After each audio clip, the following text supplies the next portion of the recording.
Shalom Bapak Ibu yang diberkati oleh Tuhan Yesus Kristus. Hari ini kita sudah memasuki hari yang ke-20 di tahun 2021. Di hari yang ke-20 ini firman Tuhan menyapa kita kembali dari Injil Yohanes 6 ayat 30 sampai ayatnya yang ke-40. Mari kita berdoa sebelum kita membaca dan merenungkan bagian firman Tuhan ini. Kita berdoa. Allah Bapa yang rahmani, Bapa yang penuh kasih karunia, kami bersyukur dan memuji nama-Mu. Karena di hari ke-20 ini kami boleh melalui. Walaupun banyak hal-hal yang menyenangkan dan tidak menyenangkan kami lalui, tetapi kami selalu percaya bahwa Tuhan tidak pernah meninggalkan kami. Karena itu biarlah kebenaran firman-Mu hari ini meneguhkan kami selanjutnya untuk melanjutkan kehidupan yang Tuhan masih percayakan bagi kami. Bersabdalah bagi kami ya Yesus, karena kami sedia untuk mendengar. Di dalam nama Tuhan Yesus, firman yang hidup dan yang menghidupkan, kami berdoa kepada Bapa di surga. Amin. Yohanes 6 ayat 30 sampai 40 menjadi bacaan dan renungan kita pada malam hari ini. Maka kata mereka kepadanya, "Tanda apakah yang engkau perbuat supaya dapat kami melihatnya dan percaya kepadamu? Pekerjaan apakah yang engkau lakukan? Nenek moyang kami telah makan manna di padang gurun, seperti ada tertulis, mereka diberinya makan roti dari sorga."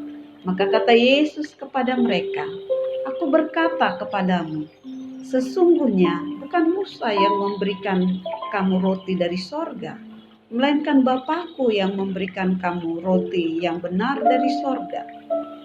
Karena roti yang dari Allah ialah roti yang turun dari sorga dan yang memberi hidup kepada dunia." Maka kata mereka kepadanya, "Tuhan, berikanlah kami roti itu senantiasa." Kata Yesus kepada mereka, "Akulah roti hidup. Barang siapa datang kepadaku, ia tidak akan lapar lagi.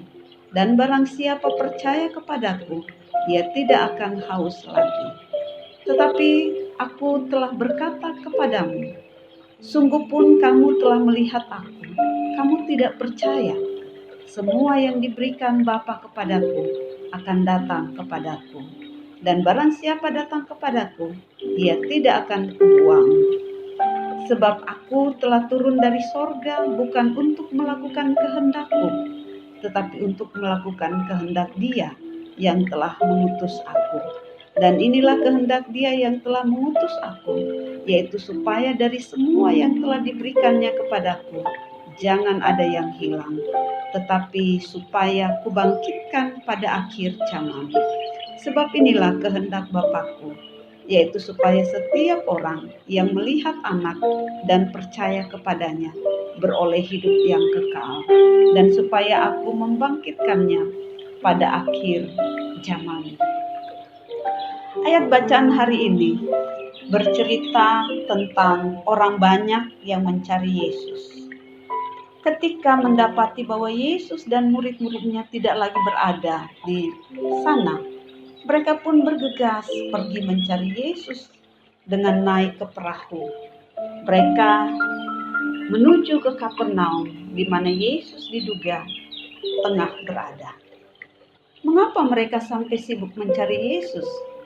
Apakah Yesus sangat penting di dalam kehidupan, sehingga banyak orang sungguh-sungguh mau mencari Dia? Karena tanpa Yesus tidak akan ada kehidupan yang sesungguhnya. Ataukah orang banyak mencari Yesus karena dibutuhkan untuk kepentingan dalam pemenuhan kebutuhan lahiriah saja? Jika Yesus dapat memenuhi kebutuhan jasmani, Ia akan dicari. Jika tidak, Ia ditinggalkan. Lalu sejauh mana makna Yesus sehingga orang mencarinya? Tentu ada sesuatu yang membuat mereka tertarik kepada Yesus.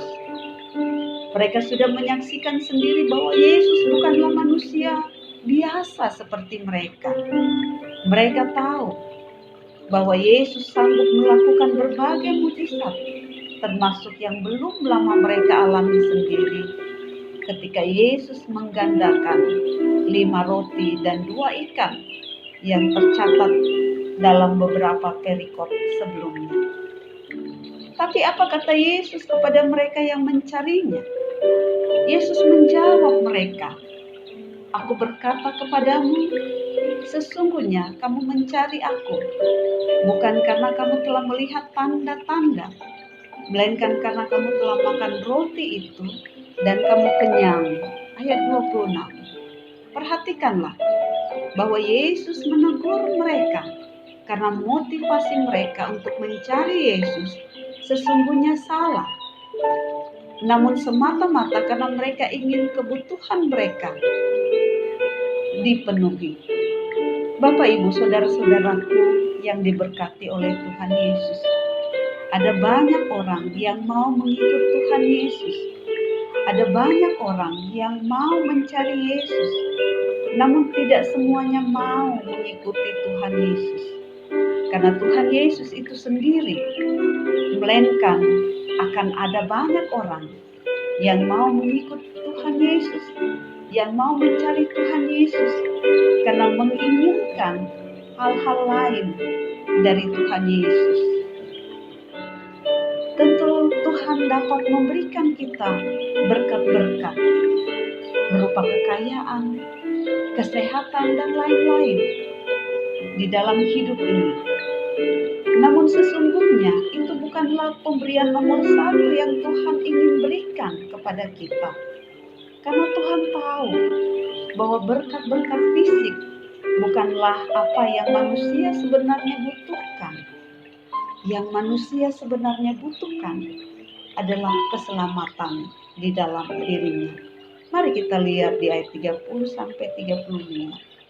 Pernyataan Yesus bahwa Dia adalah roti hidup berawal dari permintaan orang banyak akan tanda yang dapat mereka lihat sehingga mereka percaya kepadanya.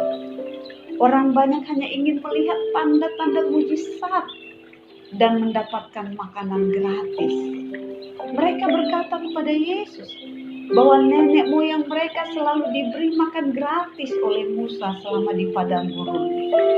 Yang menjadi magnet bagi mereka mengikut Yesus adalah tanda mujizat dan makanan gratis tersebut. Bukan Yesus itu sendiri yang mereka cari. Mereka katakan nenek moyang kami telah makan mana di padang gurun seperti ada tertulis. Mereka diberinya makan roti dari sorga. Bapak Ibu, kalimat itu menjadi satu kalimat yang sangat menarik. Dan dari kalimat itu Yesus tahu memang bahwa mereka tidak percaya kepada Dia. Dari kalimat ini memperlihatkan mereka tidak melihat mujizat Yesus ini merupakan satu tanda yang penting, yang luar biasa. Dan dari situ Yesus tahu bahwa mereka mencari Dia sampai kemana-mana, tidak lain dan tidak bukan sebenarnya karena mereka mau memperalat Yesus supaya kebutuhan fisik mereka dipenuhi. Dengan pernyataan itu Yesus kembali mengoreksi cara pandang dan motivasi mereka dalam mencari Yesus.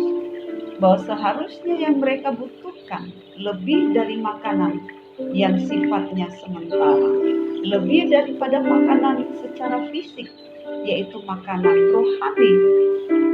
Yesus mengajar orang banyak tersebut dengan berkata bahwa bukan Musa yang memberi mereka manna, makanan gratis itu, makanan dari sorga tersebut, melainkan Bapa-Kulah yang memberikannya.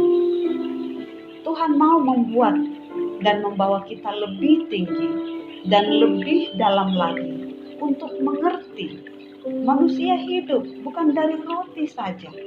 Kebutuhan yang kita perlu selama hidup bukanlah hanya semata-mata soal makan dan minum saja. Sebab roti yang kamu makan sebentar akan membuatmu lapar lagi. Itu sebabnya kita terus beli dan beli roti lagi.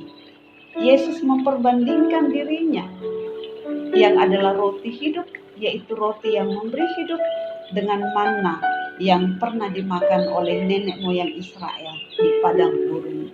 Manna yang bersifat sementara dan tidak dapat memberi hidup yang kekal. Yesus menyebut dirinya adalah roti hidup.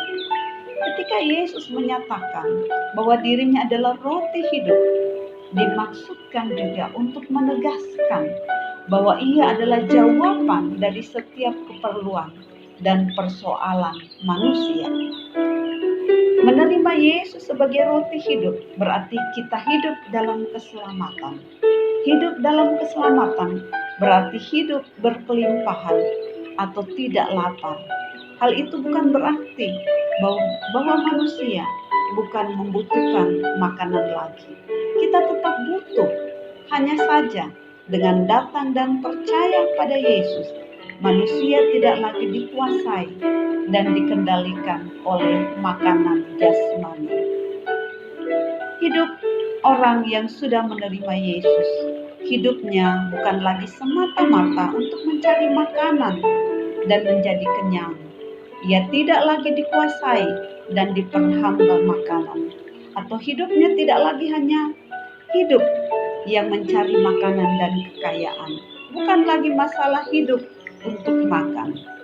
Ingatlah bahwa Yesus sendiri jauh lebih berharga daripada segala berkat. Maka yang lebih penting adalah percayailah Dia sebagai Tuhan dan nikmati hidup yang berarti dan kekal di dalam Dia. Firman Allah yang berinkarnasi menjadi roti hidup memang bukan hal yang mudah dicerna oleh orang Israel, dan terlebih sulit lagi mempercayakan hidupnya kepada Yesus. Padahal itulah arti sesungguhnya dari iman. Hidup beriman adalah tetap berjalan dengan Tuhan meskipun kita dipenuhi oleh ketidakmengertian dalam banyak hal, sampai Tuhan menjelaskan maksud-maksud baiknya bagi kita ketika Dia mengizinkan kita berada di situasi pergumulan kita di hari ini.